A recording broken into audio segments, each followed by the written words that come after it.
Hey everybody, Andrew Sloss with Sloss Career Coaching. I hope you're doing well. Today I wanted to talk to you a little bit about executive presence. So if you are in your career, you've been in your career for a while, and you're looking to make that next move up the chain of command, one of the skills you are going to have to learn to master is what's called executive presence. And executive presence is made up of three primary areas. One, how you act. Two, how you sound. And three, how you look.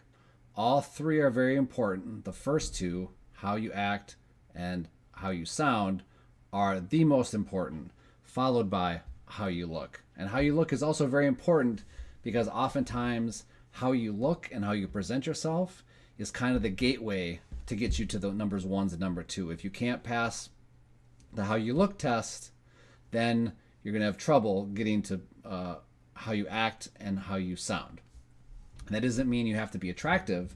It just means you have to look polished and professional. But we will get to that in part three. So for part one, we're talking about how you act. And how you act is very important. And there's some key components built around how you act. And those include confidence. Number one is confidence. You have to come across as a confident person. That is how you act. You act confident. Number two, you have to be decisive. You have to be able to make decisions, and you have to be able to make them with a certain degree of sincerity and a certain degree of certainty. And that's part of confidence. Confidence and that decisiveness kind of come into play. Third is inclusiveness. Now, inclusiveness is a very big thing. It's something that never was on the radar before, but in recent years, being inclusive and welcoming other people to the table who have not previously been at the table is an important aspect of executive presence. So number one, confidence. Number two, decisiveness. Number three, inclusiveness. Number four, vision. If you want to be an executive, you have to be able to cast vision. And you have to get, but more than just casting vision, you have to get the people that are on your team and in your organization behind the vision that you're casting. So that's very important. Number four, vision. Number five, integrity/courage. We see it all the time in the news. Executives, leaders of companies, leaders of churches, leaders of all sorts of organizations who lack integrity being brought down because they didn't do the right thing when no one was watching.